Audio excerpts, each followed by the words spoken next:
آج آپ کے سامنے اسماء مشتقہ کے بارے میں بیان کیا جائے گا۔ یاد رکھیے فعل سے کل 6 اسم مشتق ہوتے ہیں، 6 اسم بنتے ہیں۔ اسم فاعل، اسم مفعول، اسم تفضیل، صفت مشبہ، اسم اعلیٰ اور اسم ظرف۔ ان کی کچھ تفصیل جو ضروری معلومات ہے وہ آپ کے سامنے بیان کرتا ہوں۔ اسم فاعل وہ اسم مشتق ہے جو ایسی ذات پر دلالت کرتا ہے جس کے ساتھ فعل قائم ہو یا جس سے فعل صادر ہو، فعل اس سے سرزد ہوا ہو۔ جیسے مثال کے طور پر جالسن۔ اب جالسن سے مراد بیٹھنے والا، یعنی ایسا مرد جس سے بیٹھنے کا فعل صادر ہوا، اور ناصرن مدد کرنے والا۔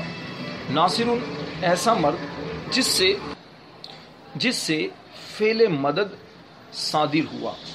یہ ہے اسم فاعل کی تعریف۔ اسم فاعل بنانے کا طریقہ یہ ہے کہ یہ مضارع معروف سے بنتا ہے۔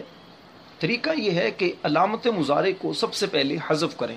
جیسے یجلسو آپ اپنے سامنے رکھیں، علامت مضارع کو حذف کیا، یا کو آپ نے حذف کیا، پھر فا کلمہ کو آپ نے فتح دینا ہے، یعنی جیم کو آپ نے فتح دینا ہے، اس کے بعد الف لگا دیں، اور عین کلمہ کو کسرہ دے دیں، اور آخری حرف پر تنوین لگانی ہے۔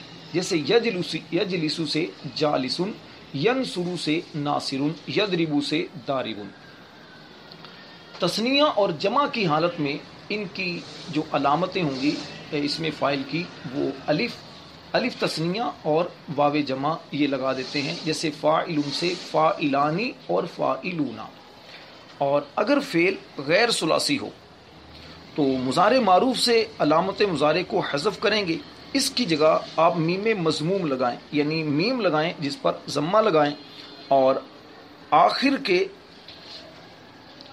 آخر سے پہلے والا حرف ہے اس پر کسرہ لگائیں گے اور آخری حرف پر تنوین لگائیں گے، تو یہ آپ کا بن جائے گا اسم فاعل۔ جیسے یکرمو سے مکرمن، یجتنبو سے مجتنبن۔ اب یکرمو سے مکرمن کیسے بنے گا؟ آپ نے علامت مضارع یا کو حذف کیا، اس کی جگہ آپ نے میم لگا دیا مکرمن، اور اس کے بعد آپ نے کیا کیا کہ آخری حرف یعنی میم ہے، میم سے پہلے والے حرف جیسے را ہے تو یہاں پر، اگر یہاں پر چونکہ پہلے سے کسرہ ہے تو کسرہ ہی لگی رہنے دیں گے، اور آخری حرف پر تنوین لگائیں گے۔ یہ ہے غیر ثلاثی، یعنی ثلاثی مزید فی وغیرہ سے اسم فاعل بنانے کا طریقہ۔